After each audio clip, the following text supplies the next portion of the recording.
Bomb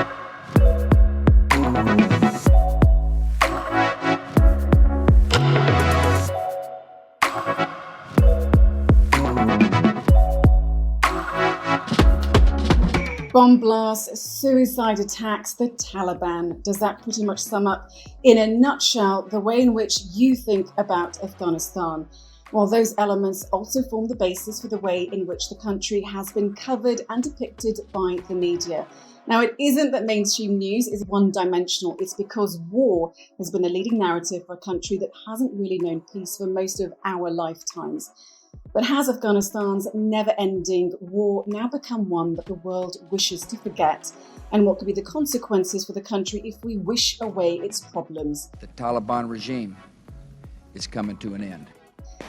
US-led allied forces went into Afghanistan on the back of the 9/11 terrorist attacks to root out Islamic militancy, topple the Taliban, restore law and democracy, and help the country build back better after decades of neglect and war that date back to 1979. Now, officially, the war in Afghanistan ended in December 2014, and in April this year, US President Joe Biden announced that the 9,600-strong US-led NATO mission would, of course, exit stage left on the 20th anniversary of the Twin Tower terrorist attacks. Now, the drawdown is almost complete. So if the US is pulling the plug on its longest ever war, and the media too, we could say generally have lost their appetite or interest for a never-ending war, then why should any of us care anymore either? Should we just let the Afghanis have at it and sort it out for themselves? Or does the world still have a responsibility to a country commonly described as hell on earth and help it find its elusive peace? Well, let's ask our guests.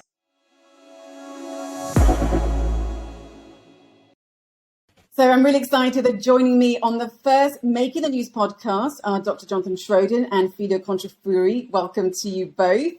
Now, Dr. Jonathan Schroden, or John, as he's been telling me to call him through all of our communication so far, directs the Countering Threats and Challenges program at the CNA Corporation. It's a non-profit, non-partisan research and analysis organization based in Arlington, Virginia. Now, his work at CNA has focused on irregular warfare activities across much of the Middle East and South Asia, including numerous deployments to Afghanistan and Iraq. Now, it's currently, I think, 9:30 a.m. on the East Coast. So good morning, John. And of course, a pleasure to have you with us. Good morning. Let me also introduce you to Filio Kontrafouri. Now, Filio is an Al Jazeera English correspondent based in the belly of the beast itself in Kabul. She's been covering the war in Afghanistan since 9/11. And I can also tell you, and I hope she doesn't mind me saying this about her, is that she is the epitome of a crazy journalist, because at the height of the COVID-19 pandemic, so back in March 2020, when countries were wholesale shutting down, foreigners evacuated from Afghanistan, Filio went the other way and took one of the last flights into the country before all air travel stopped, because in her own words, no one will care about Afghanistan in COVID, so I have to. Now, it's totally crazy, but perhaps shows you just how much she really cares about the plight of Afghanis, something that no doubt she's going to be talking to us about. Now, she's also a former colleague of mine and one of my dearest friends. So hello, how are you? Hi, Mariam. Nice to be with you. So a quick disclaimer to our viewers, Filio is not joining us in Kabul, but from her home in Athens. Now, we did, of course, try to connect with her in Kabul, but not only is her home Wi-Fi slightly more sketchier than mine and John's, the Taliban blowing up power stations also made it nigh impossible. So these are our guests, so let's get to it. John, I'm going to come to you first. Is the US leaving Afghanistan to die? I don't think that's the way that I would characterize it, and it's certainly not the way that the U.S. government would characterize it. I mean, I think the U.S., as with most countries that operate in the international arena, is pursuing what it believes are its interests. There has been a great debate amongst foreign policy circles and national security experts in the United States as to what the U.S. interests in Afghanistan really are, and whether the resources that the U.S. has been expending in that country and for that country are aligned with the scope of its actual interests. And for quite a while, I think the answer to that was arguably no, and that really came to a head over the last few years, especially with the publication of the new National Defense Strategy in 2018, which made very clear that the U.S. was making a strategic pivot away from a view of terrorism as the primary national security concern of the United States to one of countries like China and Russia that seek to disrupt the international system that the US and other Western countries have enjoyed for so long. And so with that strategic shift, right, the US made, and I think the Trump administration clearly made this calculus, and President Biden ultimately decided to take it to its logical end. Our troops may be leaving, but support for Afghanistan is not ending in terms of support and maintenance of their helping maintain their military as well as economic and political support. We're entering into a new chapter of our relationship where the partnership with the United States would not be military, but comprehensive regarding our mutual interest. And we're very encouraged and satisfied that this partnership is taking place. Right, well, let's bring Filio in now. Before I do, I'm going to put in a few facts and figures. Now, the UN Assistance Mission in Afghanistan states that 1,783 Afghanis were killed in the first 5 months of 2021, a 29% uptick since 2020. And just in May alone, some 400 pro-government forces were killed, 260 civilians. So, Filio, then in your opinion, do you think the US is making a huge error by withdrawing from Afghanistan? Well, I don't know if it's a huge error or not, because we all know that this war would one day ultimately come to an end.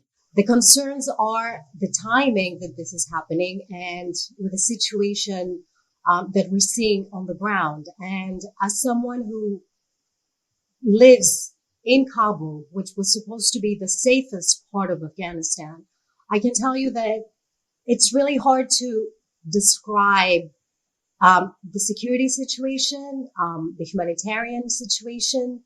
It seems like right now Afghanistan is like an empty shell. It looks like there is a government, but when you live there, you can see that barely the government functions. There is an army, but at the same time, every day there is about 100 Afghans from the armed forces who either lose their lives or they get injured.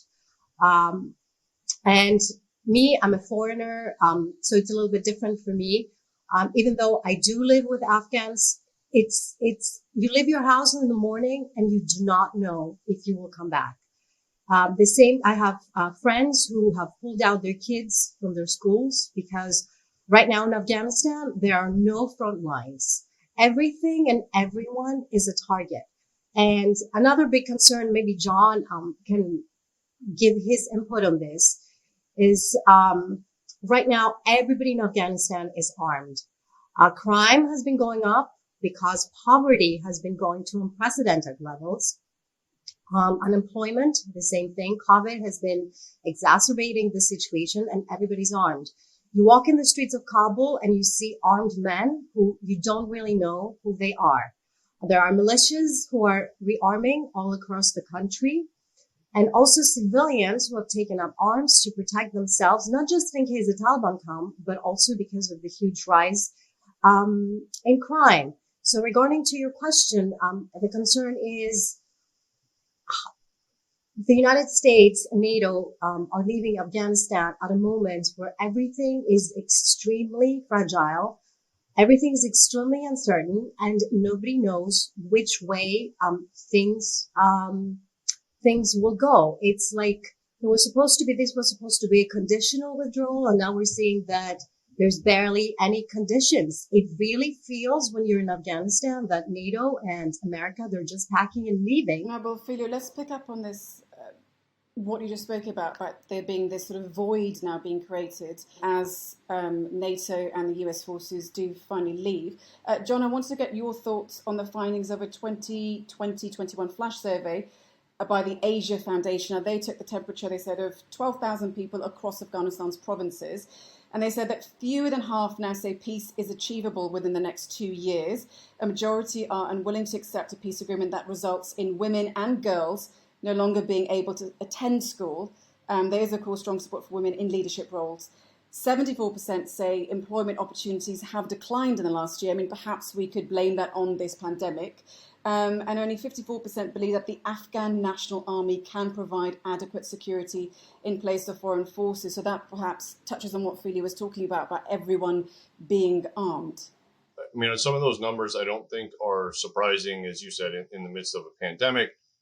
Some of them I think are clearly tied to the uncertainty that Filio talked about that accompanies the withdrawal, right? Which marks a change from there was a similar period of uncertainty in 2014 when ISAF when the ISAF mission was drawing down, the International Security Assistance Force, and the US and NATO were changing the stance of their military presence from one of active counterinsurgency to one of mostly advising and assisting the Afghan National Security Forces. So there was a similar period of uncertainty in 2014, 2015.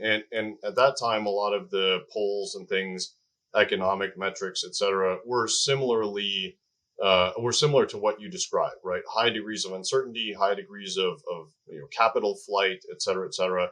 And after a year of sort of adjusting to the new situation, things changed a bit for the better. Not like they were during the surge years, but perhaps not as dire as many people predicted as well. My hope, right, and I've done some analysis that I think leads me to say that this is perhaps even a bit more than just hope. But my hope and a little bit of analytic conclusion is that I think over the next year, you're going to see a lot of things be in flux, right? I mean, I think the Taliban will continue to try and press their military capabilities to see how far they can get. But I think they're also going to run into some challenges doing that, in so much as there is only so much lightly defended rural territory that they can seize before they're going to start running into much more heavily fortified ANDSF, Afghan National Security Force positions, or, for example, around the cities, around provincial capitals. The Taliban are going to run into, I think, some limitations of manpower of their own, as well as limitations of their own military capabilities. So I do think the next year, as the poll indicated, I think the next year is going to be a challenging one. I would also just point out that none of the international countries in the region, around the globe, want to see a civil war in Afghanistan. Neither the Taliban nor the Afghan government or any of any of the Afghan elites want to see a civil war in Afghanistan. The only actor that you could point to say they would really like to see complete chaos and civil war in Afghanistan is ISIS. And ISIS in Afghanistan is also the one thing that every other actor can agree on is they all hate ISIS. Right? So you at least have that, right, where a civil war, and I'm not disputing the fact that it could still come about through a number of strategic mistakes and miscalculations, but it is not something that anyone wants. But Filio, do you also share that? And have you seen in any shape or form that in this kind of yearly transition period that John talks about, that Afghanistan perhaps has the infrastructure? I will just agree with John and say that I hope that it does, because right now so much in Afghanistan is about hoping, because this is all uncharted territory for Afghanistan and for the rest of us. What I can tell you from the ground, and which is very worrying to me, is that I see Afghans themselves losing hope. In my 16 years that I've been traveling and living in that country, never have I seen Afghans so hopeless and in so much despair as they see them now. Every night in Kabul, the main bus station, there's hundreds of people who try to take the bus to go towards Kandahar and then towards Nimruz and Herat, so they can cross the border to Iran and try to move west. To me, that means that when I speak with Afghans, that if they do not see hope in their country, how can the rest of us try and find some hope that things will get better? And that's one of the problems after the 20 years, that if anything at this point, this country and these people who have been through so much, they should have at least had some hope. And hope is just not there. Everywhere you go, everything you see, everyone that you talk to, I mean, when you have schools with 10-year-old and 12-year-old girls that are being blown up in Kabul. Filio, let's pick up on this. Since you could say 2001, almost 250,000 people have lost their lives in Afghanistan.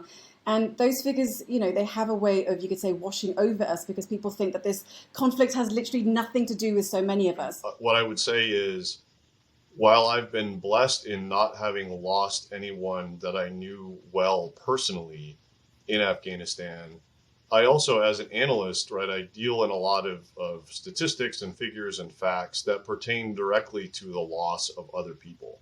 And I always try to not lose sight of what those numbers and statistics and figures mean. The sort of broader recognition that those numbers represent grief, that those numbers represent suffering, and that we should never lose sight of that. Yeah, and so Filio, let's just pick up on what John was talking about there about, it being about people's lives. And I think people, when they think about Afghanistan, they just see everything as stats. Now, you're a reporter, and sometimes I think journalists get a bad name for being unfeeling, uncaring, for being outside of the story rather than inside it. So as someone who, as I introduced you, you've literally gone back into a country, into Afghanistan during COVID.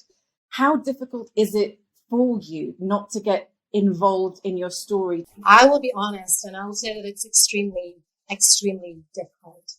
And because I was in New York during 9/11, so I've been following this since the very beginning. I was a producer with CBS News when all across America, all across the military bases, young Americans were getting ready to be deployed. And I had my best friend from college, and every day I was going to work worrying, oh my God, is Mark leaving today? Am I going to see him again?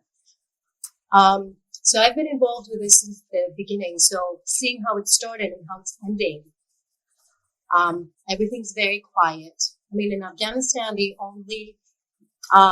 only at night in Kabul when we hear the planes were coming and going that we're actually realizing that, foreign troops are withdrawing because we don't really see it. We don't really hear about it. Nobody talks about it. Everything is ending very, very quietly. And there's many times that me and some other foreign friends, Afghan foreign friends, we wonder, what are we still doing here? And I was speaking with an Afghan who's Afghan German the other day, and I said, Mahmoud, why are you coming here? You bring your family, you're a businessman. And he said, everybody has a disease, and my disease is Afghanistan. So that's what I started saying to that. My disease is Afghanistan. It's something that I'm very attached to. I've been following since the beginning, so it's very important for me to see how it ends. But what is the end for you? I really thought that the end was the withdrawal, but it's not. It's the end of America's longest war, but it's the beginning of a new era for Afghanistan. And there has been many of us who have set that as a point that we're going to get out, but we still cannot go out because now it's the time that Afghanistan needs to be in the news, and it's just not in the news. And maybe John can give his input on this. I speak with my family in New York, in the United States, and they ask me, why are we leaving Afghanistan? They don't even know in America what's going on. There have been over 2,500 American soldiers who lost their lives. America has invested trillions in that country. Thousands of Americans were flocking into Afghanistan to bring in democracy, to hype up women's rights, to help kids go to school. What happened to all this? It seems like nobody cares anymore. Yes, I will agree with you there, Filio. It is quite disappointing how behind the curve the U.S. planning and preparation for the post-withdrawal period seems to be. And one would have thought that they would have been much more prepared and had plans in place, et cetera, relative to where they are. I think that is, journalists and others have been rightfully, Congress has been rightfully critical, I think, of the administration for where it stands with respect to planning and preparations on a lot of different fronts. Support to the Afghan security forces, counterterrorism posture, helping Afghan interpreters and those who have applied for the special immigrant visas to speed along the processing, right? There's any number of things that one could point to say the U.S. government should be doing better. My current assessment, and this could change 2 months from now, depending on facts on the ground. But I published an article in The Diplomat recently, where I looked back at what happened in the wake of the Soviet withdrawal and what were the political and military dynamics like then, and how does that compare to today, and are there lessons we can draw from? Because a lot of people make, I think, very superficial comparisons to the situation in a post US-NATO presence to that of the Soviet withdrawal. And without going through all the details of that, I'll just say, it informs my assessment today, which is I actually don't think that we're going to see complete chaos and outbreak of widespread civil war in Afghanistan, at least anytime soon. I mean, I do think that while you're seeing some elements of the ANDSF, desert their posts in some rural parts of Afghanistan. You're seeing some police, elements of the Afghan police melt away and allow the Taliban to take checkpoints, etc. That's gonna occur in some rural areas. But again, coming back to what I said earlier, I think the ANDSF, the Afghan security forces, will dig in their heels and do a better job of defending the more populated areas of Afghanistan. And the people in those areas will be harder for the Taliban to take over than it has been for them in rural areas, in part because as we said earlier, the cultural norms, the desires are very different inside the cities than they are in the rural areas. The level of either tacit or explicit support that the Taliban might have inside the cities is vastly less than it would have out in the countryside. I don't think the Taliban have the manpower to seize and hold large numbers of provincial capitals. I mean, if you think about Kabul itself, is a city now of somewhere in the vicinity of 4 to 6 million people, depending on how you ask or who you ask. I mean, the Taliban are at most assessed to have somewhere in the vicinity of 80,000 to 100,000 fighters. 80,000 fighters, even if they arrayed them all against a city of 6 million people, the numbers don't work out very well in terms of trying to control a city of that size. So I tend to think that while the Taliban are going to make gains in the immediate term, that those gains are going to slow, and that you're going to see a sort of new stalemate emerge over the course of the next year or two, and hopefully sooner rather than later. I mean, the sooner we can get into a new, quote unquote, new stalemate, the better it will bode for progress in the peace negotiations, right? Once both sides have sort of established their new positions, they can then hopefully start to talk. Let me also ask you this then, and perhaps to both of you, if the Taliban are inevitable, if Afghanis themselves have given up and they also want to leave the country, if perhaps the peace process doesn't really lead to much, why should the outside world care for Afghanistan? Why should we talk about this story? Why should we care about the plight of Afghanistan if it's just going to fall to the Taliban anyway? I wish I had a different answer, but the answer is that for the majority of Afghans, you're right. They are convinced that the Taliban, in one way or another, in whatever shape or form, they are coming back, and actually people are bracing for that. And that's the main reason why a lot of Afghans, they want to leave their country. I have a friend who wants to leave because he has 3 daughters and he's convinced they're coming back. And he said, I'm leaving for my 3 little girls, because if I don't, they'll have to spend the rest of their life inside a house. I think that the world should care, because the world has invested a lot of time, a lot of money, a lot of blood in this country. And after 20 years, the last thing the world would want to see plastered across headlines across the world is Afghanistan, after all that has been invested in that country, descending into chaos. And I live in Europe, even though I'm based in Afghanistan, and this is something that affects many, many, many countries. Afghans have again become the number one refugee group in Europe, surpassing Syrians. There's hundreds of thousands in Turkey waiting to cross to Europe. There's more crossing the border every day.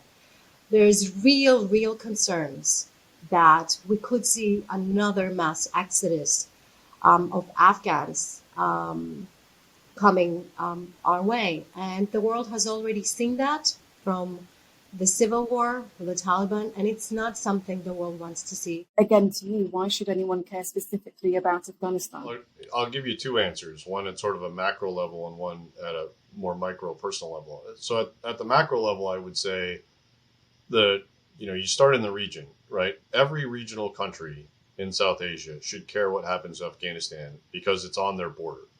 And it is, right, sort of the linchpin of Central and South Asia. And if Afghanistan collapses, it will prove problematic for every single country in that region, to include China, India, Pakistan, Iran, Central Asia states, Russia, right? I mean, it will cause problems for all of them. They should care about that. If Afghanistan collapses, as Filio said, it will cause problems for Europe. There will be refugee issues. There will be enhanced drug flows, criminality, etc. It will cause problems for Eastern and even Western Europe if Afghanistan collapses. Of all of the countries, the U.S. is perhaps best geopolitically positioned to ignore it and to say, well, that's we're protected by two oceans. Those issues affect, the continent and not so much us. But I would just point out that over the last 20 years, where there are terrorist groups in countries that devolve into civil war, the U.S. finds itself having to get militarily involved in those countries, or in some cases, militarily re-involved in those countries. And if Afghanistan were to collapse into chaos, into widespread civil war, no government, etc., the U.S. would find itself pulled back in militarily to deal with the likes of an ISIS with a free, ISIS franchise with a free hand to roam around large swaths of Afghanistan, right? Al-Qaeda, etc. And so the U.S. should care, if only from a preventative stance, what happens to Afghanistan to avoid getting militarily pulled back in. So that's sort of the macro answer I would give. The micro answer I would give is that Afghanistan is just a phenomenal country, and the Afghan people are a phenomenal people. And whatever the bug is, as Filio described earlier, I've been bitten by that too, right? At various points over the last 7 years, it probably would have behooved me career-wise to stop focusing on Afghanistan and to try and pivot onto other topics. And yet I just can't, bring myself to do that. I'm too enamored with the country and its people and its history, et cetera. And so that from a micro perspective, I would just say anyone who is interested in interesting peoples, interesting lands, interesting experiences, right? Afghanistan offers all of those things. And I think people should care about it because it's such a fascinating place, both historically and contemporaneously. And so I hope that people continue to pay attention about it. And I hope that people who don't know anything about it seek to learn more about it. Lovely. Well, listen, guys, we're going to have to leave it there. But just before we go, where can everyone follow you both on social media, if, of course, they do want to keep up to date with everything that is going on in Afghanistan? John, you first. You can find me on Twitter at JJ Schroden, SCHRODEN. And Filio? And you can also find me on Twitter at FilioPK. Thank you, guys. Well, listen, look, obviously a big thank you to both of you, to Filio and John, and thanks to everyone who is, of course, watching. I hope that what we have talked about has really helped paint a picture of what's really going on in Afghanistan and why, after 2 decades, it's still making the news. Take care and bye-bye.